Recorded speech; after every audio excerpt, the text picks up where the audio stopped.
জানো তো, যখন আমি আমার আগের ছবিগুলো দেখি তখন আমি ভাবি যে ইস, তখন যদি একটু স্কিন কেয়ার করতাম তাহলে হয়তো এরম ছবিগুলো বাজে হয়ে থাকতো না। একটা ছবিতে স্কিনের অবস্থা এতটা করুণ যে কেউ দেখলে চিনতেই পারবে না যে এই স্কিনটা এখন এই রকম হয়ে গেছে। কিন্তু একটা জিনিসই আফসোস হয়, যদি আগে জানতাম যে এইভাবে ঘরোয়া উপকরণ দিয়ে স্কিনটাকে এতটা সুন্দর আর মোলায়েম করে দেওয়া যায়, তাহলে আমি বেকার অন্যান্য প্রোডাক্ট কিনে টাকাও খরচা করতাম না। যাকগে, যা হওয়ার হয়ে গেছে। তোমরা যারা যারা এই ভিডিও দেখছো, আশা করি তোমাদের বেশি খরচা করানোর আগেই আমি এটা দেখিয়ে ফেলবো। তো চলো দেখাই আমার আগের ছবিগুলো। এই দেখো, জানি না ছবিটা দেখে কতটা বুঝতে পারছো, বাট জুম করে দেখাচ্ছি যখন নিশ্চয়ই বুঝতে পারবে যে পুরো কালো দাগ আর ব্রণতে স্কিনটার অবস্থা খুব খারাপ ছিল। প্রত্যেকটা ছবিতেই স্কিনটা এতটা ডাল হয়ে থাকতো যে বিভিন্ন রকমের ফটোশপ এডিট করেও আমার মন ভরতো না। কিন্তু তারপর আমি একটা দারুণ উপায় জানতে পেলাম, আর বিশ্বাস করো, এটাই আমার স্কিনকে বদলে দিল। তো চলো তোমাদের সাথেও সেটা শেয়ার করি। সো হ্যালো এভরিওয়ান, নতুন একটা ভিডিও নিয়ে আমি আবার চলে এসেছি। আশা করি আজকের ভিডিওটা তোমাদের খুব ভালো লাগবে। আর হ্যাঁ, যাদের ব্রণ আর অ্যাকনির প্রবলেম আছে তারা কিন্তু গোটা ভিডিওটা দেখো। তোমরা 7 দিন এটা ইউজ করো আর এসে আমাকে জানিও যে রেজাল্ট কেমন হলো। তো চলো আর বেশি বক বক না করে শুরু করে দিই ভিডিওটা। প্রথমেই একটা বাটিতে একটা ফেস প্যাক রেডি করে নিতে হবে। এর জন্য আমরা একটা বাটি আর চামচ প্রথমে নিলাম। এই চামচের মাপ করেই আমরা প্রত্যেকটা উপকরণ মেপে মেপে নেব। কম বেশি হলে সেটা মুশকিল হয়ে যেতে পারে। প্রথমে আমি নিয়ে নিয়েছি 1 চামচ বেসন, কিন্তু ত্বককে পরিষ্কার করতে ভীষণ উপকারী। আগেকার দিনে আমাদের মা জেঠিমাদের মুখে শুনেছি তারা মুখ ধোয়ার জন্য বেসনই ব্যবহার করতেন। তখন তো ফেস ওয়াশে অত চল ছিল না, সাবান ছিল, সেটা মুখে তারা দিতেন না এবং তাদের ত্বক কিন্তু এতেই খুবই ভালো থাকতো।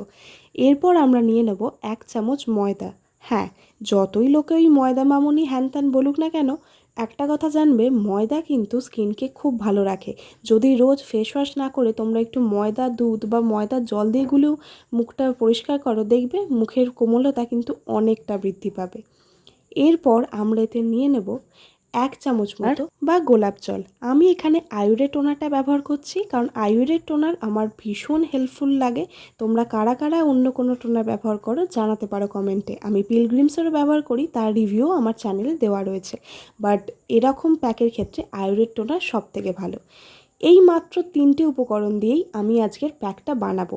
এরপর এতে সামান্য জল অ্যাড করব। ওই চামচে নিয়ে করলে 2-3 চামচ মতো।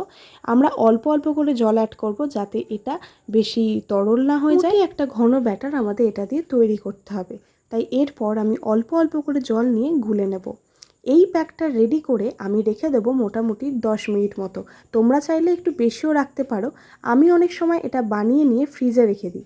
এর জন্য এটা আরও ভালো হয়ে যায়। পরের দিন যখন ফ্রিজ থেকে নিয়ে ঠান্ডা ঠান্ডা লাগাই, তখন স্কিনের পক্ষেও সেটা বেশি ভালো। পর ক্লকওয়াইজ আর অ্যান্টি ক্লকওয়াইজ ভালো করে এটাকে ফেটিয়ে নেব যাতে কোনো লাম্পস না থাকে, এবং তারপর এটা চাপা দিয়ে রেখে দেবো। আমাদেরকে প্রথমেই মনে রাখতে হবে যে যে কোনো সময় ত্বক পরিষ্কার করার প্রথম কাজই হলো ডিপ ক্লিনজিং। প্রথমে ত্বককে পরিষ্কার না করে কোনো রকম ফেস প্যাক বা কিছু ইউজ করা উচিত না। তাই এই ফেস প্যাকটা আমি বানিয়ে রেখে দেবো। তার আগে সবার প্রথম ফার্স্ট স্টেপ আমাদের হবে আমাদের ত্বককে ক্লিন করা। এই ক্লিন করতে গিয়ে আমরা অনেক সময় ব্যবহার করি স্ক্রাব বা ফেস ওয়াশ, কিন্তু যাদের অ্যাকনি বা পিম্পল প্রবলেম আছে তাদের জন্য স্ক্রাব একেবারেই চলবে না। স্ক্রাবে থাকা দানাগুলো দিয়ে পিম্পলে মুখ ফেটে গিয়ে সেখান থেকে রস বেরিয়ে তা সারা মুখে অ্যাকনি আর পিম্পলের সমস্যা বহুগুণ বাড়িয়ে দেবে। তাই আমাদের এখানে ইউজ করতে হবে একটা অন্য উপায়। একটুখানি বেশি জল অ্যাড করে মোটামুটি ভালোই দেখতে পাচ্ছ ঘন হয়ে গুলে রেখে দিয়েছি। এবার এটাকে আমি বন্ধ করে টেবিলে রেখে দেবো। তোমরা চাইলে কিছুক্ষণের জন্য ফ্রিজেও রেখে দিতে পারো। আর যদি কারো ঠান্ডা লাগার সমস্যা থাকে তাহলে সেটা অ্যাভয়েড করো। এরপর তোমাদের দেখাবো কিভাবে কোনো স্ক্রাব বা কিছু ইউজ না করে তোমরা ডিপ ক্লিন করতে পারবে ফেসের। আর এতে একেবারে ব্ল্যাক হেডস হোয়াইট হেডস প্রবলেমও চলে যাবে। অনেকেরই নাকে চিকে black heads are white হেডসের problem হয়, সেটার জন্যও কিন্তু এটা দারুণ উপযোগী। তাই ব্লগটা স্কিপ না করে পুরোটা দেখো, আশা করি হেল্প হবে। তোমরা সবাই বাড়িতে এই একটা মেশিন কিনতে পারো। মিশোতে এগুলো 100 থেকে 150 টাকার মধ্যেও পাওয়া যায়। হ্যাঁ, ফ্লিপকার্ট থেকে কিনলে 180 টাকায় আমি এটা কিনেছি। এটা খুবই ভালো। আর ইলেকট্রনিক গুডস একটু দাম দিয়ে কেনাই আমার মতে ভালো। এটা একটা ভেপার মেশিন। স্কিনের পক্ষে ভেপার ভীষণ উপকারী। তোমরা সবাই জানো যে এই মেশিনটা দুভাবেই ব্যবহার করতে পারি। এক হলো ঠান্ডা লাগলে, আর দুই হলো রেগুলার স্কিন মেনটেন করতে। এইবার তোমাদের বলি এটার সাথে তোমরা কি কি পাবে। এটা 3টে পার্টে আসবে, ওপরটা আর মিডিলে জল দেওয়ার জায়গাটা আলাদা এবং প্লাগটা আলাদা। জল দেওয়ার জায়গায় দেখবে এখানে মার্ক করা আছে হাই, লো, মিডিয়াম পরিমাণে জল নিয়ে নেবে আমার মতো। তারপর সুইচটা অন করতেই দেখবে 10-15 সেকেন্ডের মধ্যে ধোঁয়া উঠতে শুরু করে দিয়েছে। এরপর মুখটা এর মধ্যে দিয়ে সামান্য দূরত্ব থেকে চোখটা বন্ধ করে ভেপারটাকে স্কিনে দিতে হবে। এই স্কিনে ভেপারটা যাওয়ার ফলে যেটা হবে সেটা হলো আমাদের পোর্সগুলো ওপেন হবে এবং পোর্সে জমে থাকা তেল, ময়লা সব কিছুই বেরিয়ে যাবে। এবং এরপর আমরা ফেস প্যাক বা টোনার ইউজ করে সেটাকে লক করে দিতে পারবো। স্কিনের পোর্সগুলো যদি ক্লিন থাকে তাহলে কিন্তু অ্যাকনি আর পিম্পল সমস্যা 99% এমনিই কমে যায়। হ্যাঁ, অনেক ক্ষেত্রে থাইরয়েড, সিস্ট আরও বিভিন্ন রোগের জন্য অ্যাকনি বা পিম্পলের প্রবলেম এসে যায়। আশা করি তারাও এর মাধ্যমে খানিকটা হলেও রেহাই পাবে। আর এই যে দেখছো ভেপারটা নিচ্ছি, নিতে নিতে মাঝে মাঝে কিন্তু উঠে আমি শ্বাস নিই, তার কারণ আমার একটু সাফোকেটিভ লাগে। আর ভেপারটা নেওয়ার সময় দেখবে যে আমি একবারে মুখটা ঢুকিয়ে রাখিনি, মুখটা আস্তে আস্তে ঘোরাচ্ছি, কারণ ভেপারের মোশনটা সব সময় সেম দিকে থাকে না। যেই দিকে ভেপারটা যাচ্ছে না সেই দিকগুলো মুখটা ঘুরিয়ে ঘুরিয়ে তোমরা নিতে পারো। তবে চেষ্টা করবে মিনিট 15 থেকে 20 নেওয়ার, এবং তারপরেই তোমরা দেখতে পাবে আস্তে আস্তে তোমাদের স্কিনটা কিন্তু অনেকটাই চেঞ্জ হয়ে গেছে। এই প্রসেসটা বিভিন্ন সেলিব্রিটিরাও করে থাকেন, তাই তাদের স্কিন হয়তো এত টর্চার করার পরও ভালো থাকে, কারণ মেকআপ আর লাইটস ভাবে ড্যামেজ হয়, তাতে একটা স্পেশাল কেয়ার তো দরকারই। আর তোমরা দেখতেই পাচ্ছ যে আমার স্কিনটা কতটা ভালো লাগছে, কতটা ফ্রেশ লাগছে। যখন এই ফার্স্টে ভিডিওটা শুরু করেছিলাম আমার স্কিনটা কিন্তু অতটা গ্লো করছিল না। আস্তে আস্তে এই ভেপারটা নেওয়ার ফলে স্কিনে জমে থাকা ময়লা যা ফেস ওয়াশ বা সাবানের মাধ্যমে সাধারণভাবে যায় না, তা কত ইজিলি রিমুভ হয়ে গেছে, আর স্কিনটা কতটা ভালো লাগছে। এইভাবে আমি মোটামুটি 15 থেকে 20 মিনিট নিয়েছি। তারপর মুখটাকে রুমাল দিয়ে মুছে নেব। কিন্তু হ্যাঁ, গরম ভেপার নেওয়ার পর আমি কোনো বরফ বা ঠান্ডা জলে মুখটা ধোবো না। আর এই সময় আমার স্কিনটা খুব ভালো লাগে। আমি যখন কোথাও মেকআপ করে যাই তার আগেও ভেপার নিই, এবং মেকআপ করে এসে মেকআপ রিমুভ করার পরেও ভেপার নিই। এতে মেকআপের যে সমস্ত বাজে কেমিক্যাল সেইগুলোর জন্য স্কিন একদমই ড্যামেজ হয় না। এরম করতে করতে মোটামুটি 15 থেকে 20 মিনিট আমার ভেপার নেওয়া হয়ে গেছে। এরপর মুখটা মুছে নিয়ে প্যাকটাকে অ্যাপ্লাই করে নেবো। তোমরা দেখতেই পাচ্ছ যে কতটা ভেপার আমি নিয়েছি, মুখটা পুরো ভিজে গেছে। এরপর একটা পরিষ্কার শুকনো রুমালে মুখটা মুছে নেব। তোমাদের যাদের যাদের স্কিনের প্রবলেমস আছে তারা চেষ্টা করবে মুখের জন্য আলাদা কোনো তোয়ালে বা গামছা ব্যবহার করার। সাধারণভাবে যে গামছাটা বাড়িতে সবাই ব্যবহার করে বা তুমিও সারা বডিতে স্নান করার পর ইউজ করো, সেইটা না ইউজ করার। মুখটা ভালো করে মুছে নিয়েছি, মুখটা অলরেডি গ্লো করছে। এরপর ফেস প্যাকটা লাগানোর পর আরও গ্লো করবে। অ্যাকনি পিম্পলের সমস্যা আছে তারা আমার মতো ফেস ওয়াশ বা সাবান পুরোপুরি ত্যাগ করে এইটাকেই তোমরা স্কিন ক্লিনজিং বা ডিপ ক্লিনজিংয়ের জন্য একদম ইউজ করতে পারো। আমার মতে এর কোনো সাইড এফেক্ট নেই এবং তোমরা সত্যি এটাতে একটা লাভ পাবে। এতক্ষণে ফেস প্যাকটাও খুব ভালোভাবে মিশে গেছে। এবার ফেস প্যাকটাকে ভালো করে মুখে লাগিয়ে নেব। তোমরা যারা যারা এই প্যাকটা আগেও ইউজ করেছো আমায় কিন্তু কমেন্টে জানিও। দেখতেই পাচ্ছ এর ঘনত্বটা কীরকম। তোমরাও এইভাবেই লাগিও। খুব পাতলা হলে সেটা গড়িয়ে যাবে, জামায় লেগে যাবে, তো তখন সমস্যা হবে। আমি এইভাবে হাতের মাধ্যমেই লাগাচ্ছি। তোমরা চাইলে ব্রাশ দিয়ে লাগাতে পারো। আমি অন্য সময় ব্রাশ দিয়ে লাগাই, বাট এখন হাতের কাছে ব্রাশটা পাচ্ছিলাম না, তাই হাতে করেই লাগিয়ে তোমাদের দেখাচ্ছি।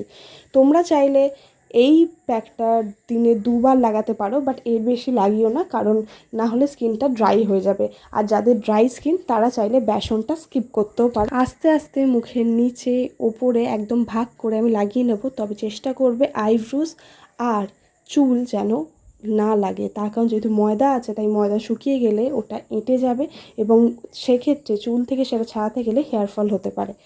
আমার ক্ষেত্রে যেটা হয়েছে, আমি যেহেতু ক্যামেরা দেখে লাগাচ্ছিলাম তো আমি লাগিয়ে ফেলেছি, যদিও পরে আমি টিস্যু দিয়ে ওইখানটা মুছে নিয়েছিলাম শুকোনোর আগেই।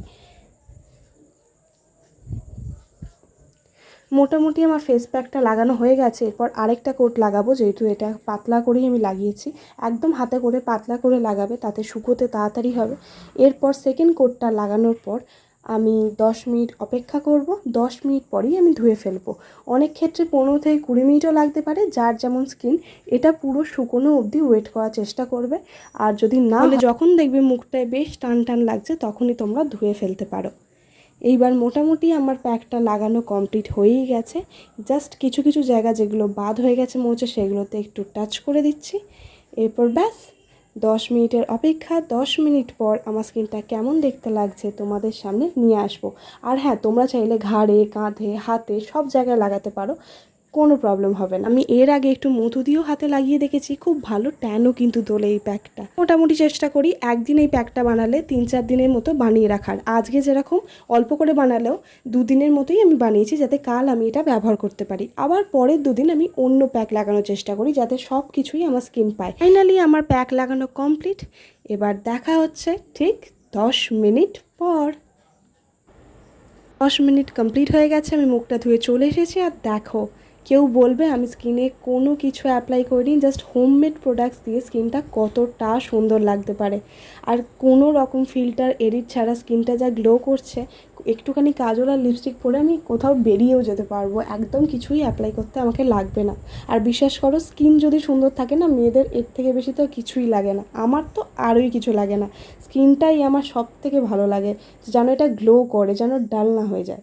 এরপর থার্ড স্টেপ, একটুখানি ময়শ্চারাইজার। আমি এখানে জয়ের ময়শ্চারাইজার ইউজ করছি। তোমরা কিন্তু কোনোভাবেই স্কিনকে সবসময় ঘষাঘষি করবে না, যাদের অ্যাকনি প্রবলেম আছে তারা তো আরোই নয়।